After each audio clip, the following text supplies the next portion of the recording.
Hi friends, education for all channel में आप सभी का हार्दिक स्वागत है। हम आज शुरू कर रहे हैं नया अध्याय 17 श्वसन और गैसों का विनिमय। इसमें हम क्या क्या जानेंगे? इसमें देखेंगे हम श्वसन के अंग, श्वसन की क्रियाविधि, गैसों का विनिमय, गैसों का अभिगमन, श्वसन का नियंत्रण, श्वसन संबंधी विकार। शुरू करते हैं आज की क्लास।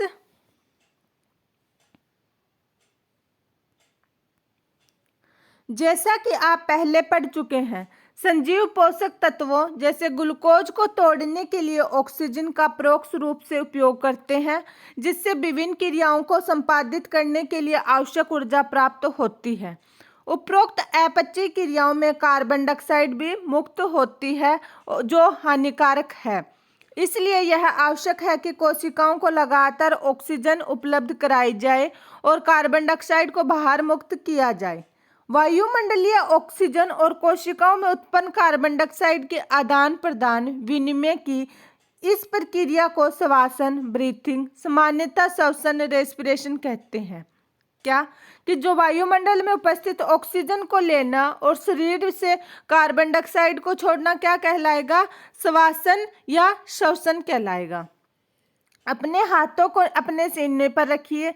आप सीने के ऊपर नीचे होते हुए अनुभव कर सकते हैं। आप जानते हैं कि श्वसन के कारण है। हम श्वास कैसे लेते हैं? इस अध्याय के निम्नलिखित खंडों में श्वसन अंगों और श्वसन की क्रियाविधि का वर्णन किया गया है। आगे है श्वसन के अंग। कौन कौन से हैं?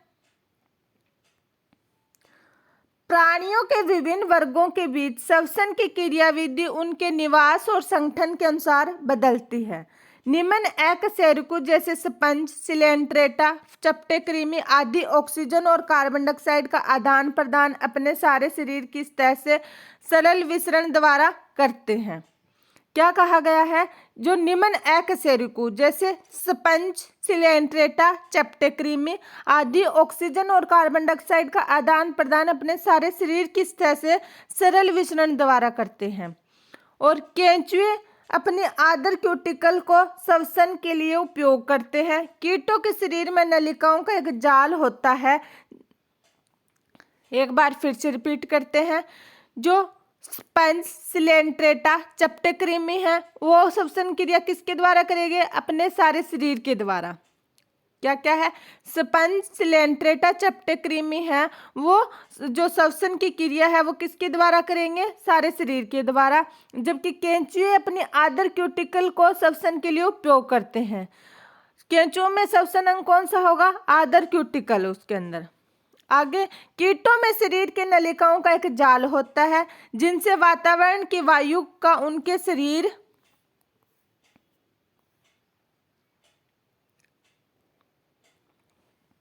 में विभिन्न स्थान पर पहुंचती है, ताकि कोशिकाएं सीधे गैसों का आदान प्रदान कर सके। जलीय आर्थ्रोपोडा तथा मोलस्का में श्वसन विशेष संवहनीय संरचना क्लोम द्वारा होता है। आगे देखते हैं। जबकि स्थलचर प्राणियों में श्वसन विशेष संवहनीय थैली जैसे फुसफुस, फेफड़े द्वारा होता है। क्या कहा गया है?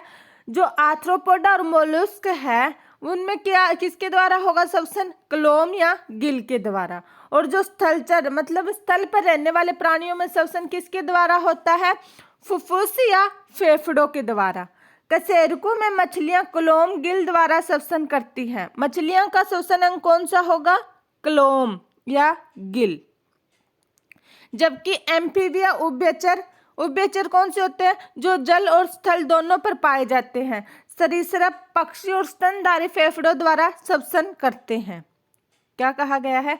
एम्फीबिया, सरीसृप, पक्षी और स्तनधारी किसके द्वारा श्वसन की क्रिया करेंगे? फेफड़ों के द्वारा। उभयचर जैसे मेंढक अपनी आदर त्वचा, नम त्वचा द्वारा भी श्वसन कर सकते हैं। स्तनधारियों में एक पूर्ण विकसित श्वसन प्रणाली होती है। जो मेंढक है वो किसके द्वारा श्वसन कर सकता है? अपनी आदर त्वचा के द्वारा भी श्वसन की क्रिया संपन्न कर सकता है। आगे है मानव श्वसन तंत्र। मतलब मानव में श्वसन किस प्रकार होता है, उसका कौन सा तंत्र है, ये देखते हैं। मानव श्वसन तंत्र।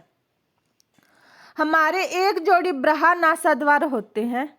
क्या कहा गया है, जो अपनी नाक है इसमें क्या होता है, एक जोड़ी ब्रहा नासा द्वार, दो नाक के द्वार होते हैं जो होठों के ऊपर बाहर की तरफ खुलते हैं।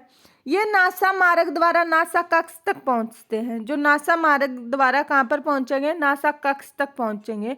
नासा कक्ष गर्शनी में खुलता है। नासा कक्ष किस में खुलेगा, गर्शनी में। गर्शनी आहार और वायु दोनों के लिए उभयनिष्ठ मार्ग है। जो गर्शनी है वो किसका है, उसमें आहार और वायु का दोनों का एक ही रास्ता है। गर्शनी कंठ द्वारा श्वास नली में खुलती है। और आगे जो गर्शनी है वो किस में खुलेगी, कंठ के द्वारा श्वास नली में।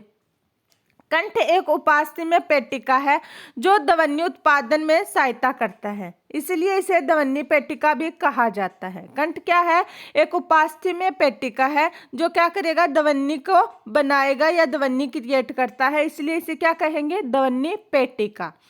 भोजन निगलते समय गांठी एक पतली लोचदार उपास्थि में पल्ले फ्लेफ कंठ छद इपिग्लोटिस से ढक जाती है। जब हम ना भोजन करते हैं तो ताकि भोजन उस अपनी श्वास नली के अंदर ना जाए तो उस पर क्या होगा, एक इपिग्लोटिस का ढक्कन लग जाता है।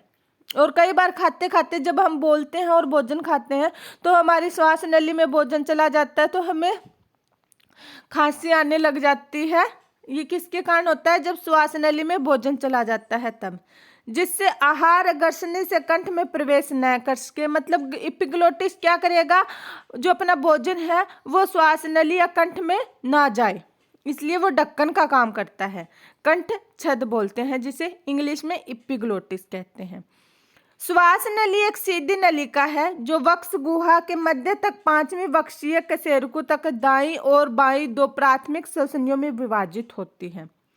श्वास नली क्या एक सीधी नलिका है जो वक्ष गुहा के मध्य तक पांचवीं वक्षीय कशेरुकों, कौन सी, पांचवीं वक्षीय कशेरुकों तक जाकर दाईं और बाईं दो प्राथमिक श्वसनियों में विभाजित हो जाती है। आगे प्रत्येक श्वसनी कई बार विभाजित होते हुए द्वितीयक एवं तृतीयक स्तर की श्वसनिका और बहुत पतली अंतस्थ श्वसनिकाओं में समाप्त होती है। मतलब जो प्रत्येक श्वसनी है वो अलग अलग भागों में कई बार विभाजित होती है। तो कैसे होगी, द्वितीयक तृतीयक स्तर पर श्वसनिका और बहुत पतली अंतस्थ श्वसनिकाओं में समाप्त होती है। श्वास नली प्राथमिक, द्वितीयक एवं तृतीयक श्वसनी तथा प्राथमिक श्वसनिकाएं अपूर्ण उपास्थि वल्यों से आलंबित होती हैं। क्या कहा गया है कि जो श्वास नली है वो प्राथमिक, द्वितीयक और तृतीयक श्वसनी तथा प्राथमिक श्वसनिकाओं अपूर्ण उपास्थि वल्यों से आलंबित होती है। प्रत्येक अंतस्थ श्वसनिका बहुत सारी पतली अनियमित भित्ति युक्त वहिकायत थैली जैसी संरचना कूपिकाओं में खुलती है जिसे वायु कूपिका कहते हैं। क्या कहेंगे, वायु कूपिका। श्वसनी श्वसनिकाओं और कूपिकाओं का शाखित जाल फेफड़ों की रचना करता है। फेफड़ों की रचना कौन करेगा, श्वसनी श्वसनिकाओं और कूपिकाओं का शाखित जाल, जो चित्र 17.1 में दिखाया गया है। हम चित्र को देखते हैं। ये क्या है, 17.1 चित्र है। मानव श्वसन तंत्र का आरेखीय दृश्य। ये क्या है, कंठ छद, जिसे क्या बोलते हैं इंग्लिश में इपिग्लोटिस। ये क्या काम करता है, कि ढक्कन का काम करता है ताकि श्वास नली या कंठ में भोजन के टुकड़े ना आ सके। फिर इसके बाद में क्या है, कंठ। फिर ये अपूर्ण उपास्थि वल्य है, ये जो दिखाए गए हैं। ये श्वास नली है जो वल्यों से ढकी हुई है। श्वास नली कहाँ तक जाएगी, श्वसनी तक, जो दो भागों में विभाजित है, अलग अलग फेफड़ों की तरफ जा रही है। फिर फेफड़ों में ये क्या है, आगे श्वसनी में बंट गई। किस में बंट गई, श्वसनी। आगे ये, और जो बाहर का ये दिखाया गया है ये क्या है, ये पसली का कटा आखिरी छोर दिखाया गया है। ये पूरा क्या है, फेफड़े है, फेफड़े का डायग्राम दिखाया गया है। और ये फुस्फा आवरणी झिल्ली जो पूरे फेफड़े को ढकती है। ये झिल्ली क्या करती है, फुस्प मतलब फेफड़े और आवरणी मतलब आवरण, फेफड़ों के चारों ओर का आवरण। और फुस्फावरणी द्रव, इसमें ये इस द्रव का क्या काम होता है, एक तो ये फेफड़ों का घर्षण कम करता है और दूसरा बाहरी आघातों से बचाता है ताकि डायरेक्टली फेफड़ों को कोई हानि ना हो। वैसे तो ये पूरा अपने पसलियों के बीच में होता है, बाहरी आघातों से इसको पसलियां भी बचाती है, पर बाय चांस अगर कोई आघात अंदर तक आए तो ये द्रव भी काम करता है। और ये क्या है? डायाफ्राम। आगे देखते हैं हम।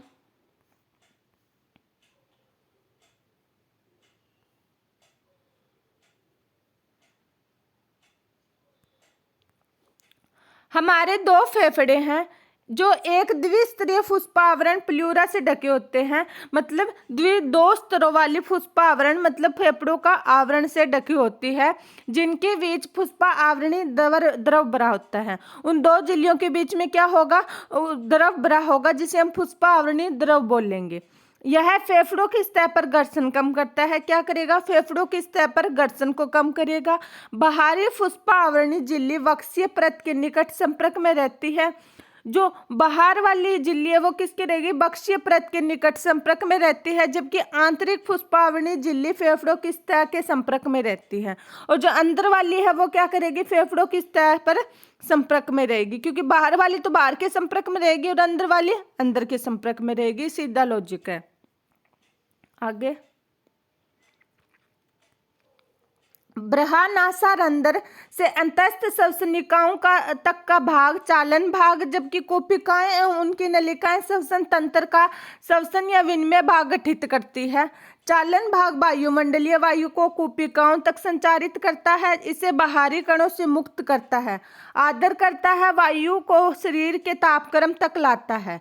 विनिमय भाग आदान प्रदान इकाई रक्त एवं वायुमंडलीय वायु के बीच ऑक्सीजन और कार्बन डाइऑक्साइड का वास्तविक विसरण स्थल है। फेफड़े वक्ष गुहा में स्थित होते हैं, जो शारीरिक एक वायुरोधी कक्ष है। वक्ष गुहा कक्ष पृष्ठ भाग का कशेरुकदंड, अधर भाग में उरोस्थि, पार्श्व में पसलियां और नीचे गुंबदाकार डायाफ्राम द्वारा बनता है। वक्ष में फेफड़ों की शारीरिक व्यवस्था ऐसी होती है कि वक्ष गुहा के आयतन में कोई भी परिवर्तन फेफड़े की गुहा में प्रतिबिंबित हो जाएगा। आगे, श्वसन के लिए ऐसी व्यवस्था आवश्यक है। आगे है अपना श्वसन में निम्नलिखित चरण सम्मिलित है। कौन कौन से है? पहला है श्वसन या फुस्पी स्रवांतन, जिससे वायुमंडलीय वायु अंदर खींची जाती है और कार्बन डाइऑक्साइड से भरपूर कोशिका की वायु को बाहर मुक्त किया जाता है।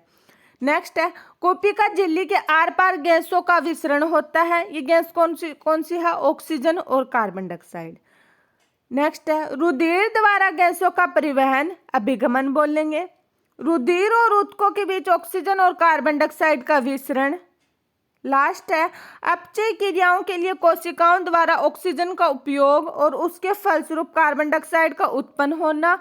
कोशिकाएं श्वसन, जैसे कि अध्याय 14 श्वसन में बताया गया है।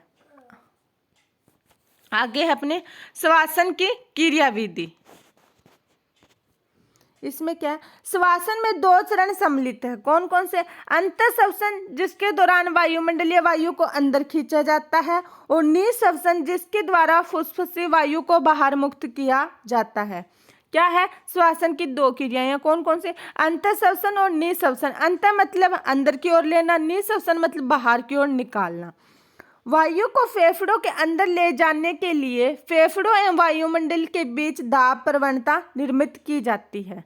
अंतःश्वसन तभी हो सकता है जब वायुमंडल दाब से फेफड़ों की वायु का दाब आंतर फुसफुसी दाब कम हो, अर्थात फेफड़ों का दाब वायुमंडलीय दाब के सापेक्ष कम होता है।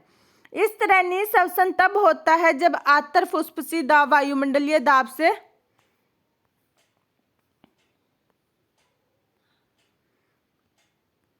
अधिक होता है।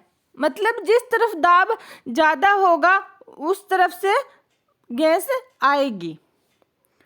डायाफ्राम एक विशिष्ट पेशी समूह है। पसलियों के बीच स्थित ब्रहा और अंतरापसुक इंटरकोस्टल इस तरह की प्रवणताएं उत्पन्न करते हैं। अंतःश्वसन डायाफ्राम के संकुचन से प्रारंभ होता है और अगर पश्च अक्ष एंटेरो पोस्टीरियर अक्ष में वक्ष गुहा का आयतन बढ़ा देता है। मतलब अंतःश्वसन में क्या होगा? डायाफ्राम का संकुचन होगा। ब्रहा अंतरापसुक पेशियों का संकुचन पसलियों और उरोस्थि के ऊपर उठा देता है जिससे पृष्ठधार अक्ष डोर्सो वेंट्रल एक्सिस में वक्ष गुहा कक्ष का आयतन बढ़ जाता है। क्या होगा फिर उसमें आयतन बढ़ जाएगा। वक्ष गुहा के आयतन में किसी प्रकार से हुई वृद्धि के कारण फुफ्फुस के आयतन में भी समान वृद्धि होती है। यह समान तरह की वृद्धि फुफ्फुसी दाब को वायुमंडलीय दाब से कम कर देती है, जिससे बाहर की वायु बलपूर्वक फेफड़ों के अंदर आ जाती है, अर्थात अंतःश्वसन की क्रिया होती है। चित्र 17.2 में दिखाया गया है। हम अंतःश्वसन का डायग्राम देखते हैं। ये रहा, ये किसका डायग्राम है? अंतःश्वसन का। इसमें क्या है? वायु का फेफड़ों में प्रवेश करना। जब वायु फेफड़ों में प्रवेश करती है तो डायाफ्राम है वो क्या होगा? संकुचित होगा। अंतःश्वसन में डायाफ्राम क्या होगा? संकुचित होगा। आपको ये बातें याद रखनी है। और निःश्वसन में क्या होगा? डायाफ्राम का स्थिलन होगा। और इसमें फिर क्या होगा? जब वायु फेफड़ों के अंदर आएगी तो आयतन ऑटोमेटिक बढ़ेगा। ये कॉमन बात आपको पता होना चाहिए कि जब वायु आ जाएगी तो आयतन बढ़ेगा। आयतन बढ़ेगा तो पसली और उरोस्थि का फैल जाएगी। क्या करेगी? पसली फैल जाएगी। ये पसली पिंजर है, आपको समझ में आ गया होगा।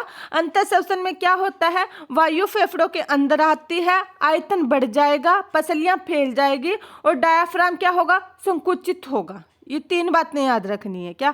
एक तो वायु अंदर आएगी, आयतन बढ़ेगा, डायाफ्राम संकुचित होगा और पसलियां फैलेगी। नेक्स्ट देखते हैं।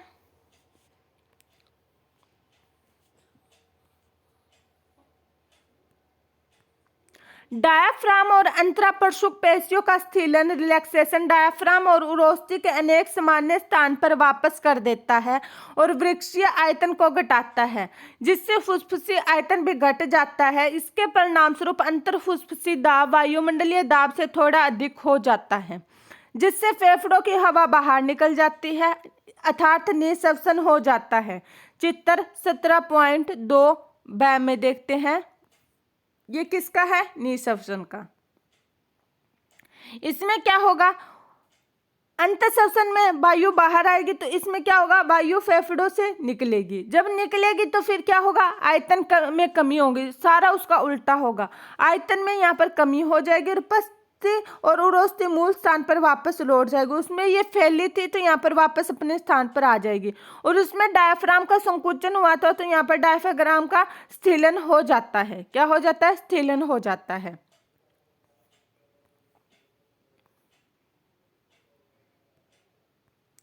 हम अपने अतिरिक्त उदरीय पेशियों की सहायता से अंतःश्वसन और निःश्वसन की क्षमता को बढ़ा सकते हैं। औसतन एक स्वस्थ मनुष्य प्रति मिनट 12 से 16 बार श्वसन करता है। क्या कहा गया है कि 1 मिनट में मनुष्य कितनी बार सांस लेगा? 12 से 16 बार। और जबकि हृदय की धड़कन कितनी होती है? 72 बार। श्वसन गतिविधियों तो में सम्मिलित वायु के आयतन का आकलन स्पायरोमीटर की सहायता से किया जाता है। और वायु का आकलन किसके द्वारा करेंगे? वायु के आयतन का आकलन स्पायरोमीटर से। किसके द्वारा? स्पायरोमीटर से, जो फुफ्फुसी क्रियाकलापों का नैदानिक मूल्यांकन करने में सहायक होता है। आगे देखते हैं श्वसन संबंधी आयतन और क्षमताएं। नेक्स्ट अपना क्या है? श्वसन संबंधी आयतन और क्षमताएं। सबसे पहले क्या है? ज्वारीय आयतन, जिसे इंग्लिश में टिडाल वॉल्यूम टीवी कहते हैं।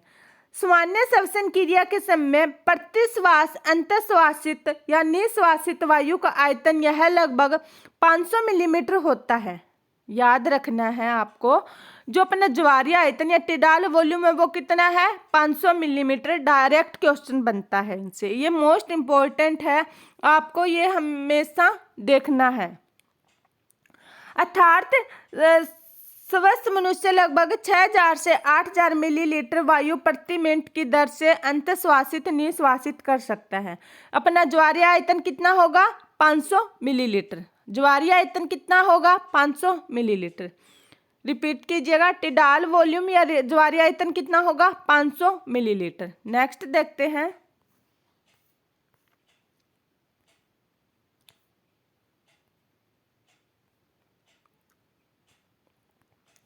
अंतःश्वसन सुरक्षित आयतन। जिसे इंग्लिश में इंस्पिरेटरी, अंतःश्वसन को इंग्लिश में इंस्पिरेटरी सुरक्षित मतलब रिजर्व आयतन वॉल्यूम कहेंगे IRV। इंस्पिरेटरी रिजर्व वॉल्यूम कितना होगा? वायु आयतन की वह अतिरिक्त मात्रा जो एक व्यक्ति बलपूर्वक अंतःश्वासित कर सकता है। यह औसतन 2500 से 3000 मिलीलीटर होता है। मतलब बलपूर्वक एक आदमी कितनी सांस अपने अंदर ले सकता है? 2500 से 3000 मिलीलीटर। रिपीट कीजिएगा, अंतःश्वसन सुरक्षित आयतन इंस्पिरेटरी रिजर्व वॉल्यूम कितना होगा? 2500 से 3000 मिलीलीटर होता है। नेक्स्ट अपना निःश्वसन सुरक्षित आयतन एक्सपिरेटरी रिजर्व वॉल्यूम। निःश्वसन सुरक्षित आयतन एक्सपिरेटरी रिजर्व वॉल्यूम वायु आयतन का वह अतिरिक्त मात्रा जो एक व्यक्ति बलपूर्वक निःश्वासित कर सकता है। औसतन कितना होगा? 1000 मिलीलीटर से 1100 मिलीलीटर। मतलब सीधा है कि हम बलपूर्वक सांस को, हवा को अंदर ज़्यादा खींच सकते हैं। कितना? 2500 से 3000 मिलीलीटर तक, लेकिन बाहर इतना नहीं निकाल पाते। बाहर केवल 1000 से 1100 मिलीलीटर तक निकालेंगे। आप यह अभी लेक्चर देखते समय करके देखो, जोर से सांस अंदर खींचो, वो कितनी होगी? 2500 से 3000 मिलीलीटर। और बाहर जोर से कितनी निकालेंगे? 1000 से 1100 मिलीलीटर तक। आगे है अवशिष्ट आयतन रेजिडुअल वॉल्यूम RV। वायु का वह आयतन जो बलपूर्वक निःश्वसन के बाद भी फेफड़ों में सहज रह जाता है। कितना होगा? 1100 मिलीलीटर से 1200 मिलीलीटर तक। इसको कैसे याद रखना है आपको?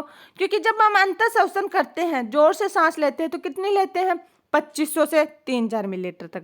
और बाहर कितने निकाल पाते हैं? केवल 1000 से 1100 मिलीलीटर। तो हमारे अंदर कितनी सांस अंदर बचेगी वो पूछा गया है। तो 1100 से 1200 मिलीलीटर के बीच की सांस बचेगी यहाँ पर, क्योंकि यहाँ पर ये 2500 दिखाई गई, यहाँ पर 1000 दिखाई गई। अगर इसको घटाएंगे हम तो इसके हिसाब से आपको ऐसे याद रखना है कि अवशिष्ट आयतन कितना बचेगा? 1100 से 1200 मिलीलीटर के बीच में।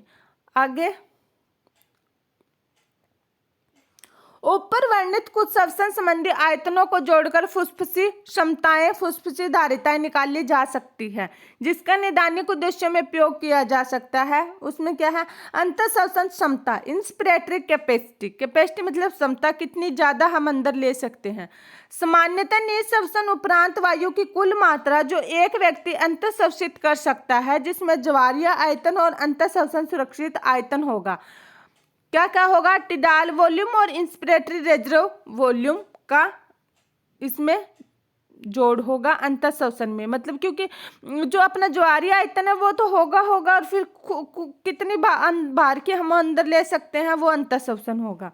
आगे है निःश्वसन क्षमता एक्सपिरेटरी कैपेसिटी। सामान्यतः अंतःश्वसन उपरांत वायु की कुल मात्रा आयतन जिसे एक व्यक्ति निःश्वासित कर सकता है, इसे ज्वारीय आयतन और निःश्वसन सुरक्षित आयतन सम्मिलित है। Tidal volume plus expiratory reserve volume. Next है क्रियाशील अवशिष्ट क्षमता फंक्शनल रेजिडुअल कैपेसिटी। सामान्य निःश्वसन उपरांत वायु की वह मात्रा जो फेफड़ों के सहज रह जाती है, इसमें निःश्वसन सुरक्षित आयतन और अवशिष्ट आयतन सम्मिलित होते हैं। Expiratory reserve volume plus residual volume. आगे है जैव क्षमता विटाल कैपेसिटी। इसमें क्या क्या होगा? बलपूर्वक निःश्वसन के बाद वायु की वह अधिकतम मात्रा जो एक व्यक्ति अंतःश्वासित कर सकता है, इसमें ERV, TV तथा IRV सम्मिलित है। इनकी फुल फॉर्म आपको याद होगी अब तक। Expiratory reserve volume, tidal volume, inspiratory reserve volume. अथवा वायु की वह अधिकतम मात्रा जो एक व्यक्ति बलपूर्वक अंतःश्वसन के बाद निःश्वासित कर सकता है। नेक्स्ट है अपना फेफड़ों की कुल क्षमता मतलब टोटल लंग कैपेसिटी TLC। बलपूर्वक निःश्वसन के पश्चात फेफड़ों में समायोजित वायु की कुल मात्रा, जिसमें RV, ERV, TV और IRV सम्मिलित है, यानी जैव क्षमता प्लस अवशिष्ट क्षमता। इसके साथ ही आज की क्लास हम यहीं पर समाप्त करते हैं। वीडियो की लेंथ ज़्यादा होगी। नेक्स्ट क्लास में हम गैसों का विनिमय करेंगे। जानने से पहले वीडियो को लाइक, चैनल को सब्सक्राइब एंड शेयर जरूर करें। धन्यवाद।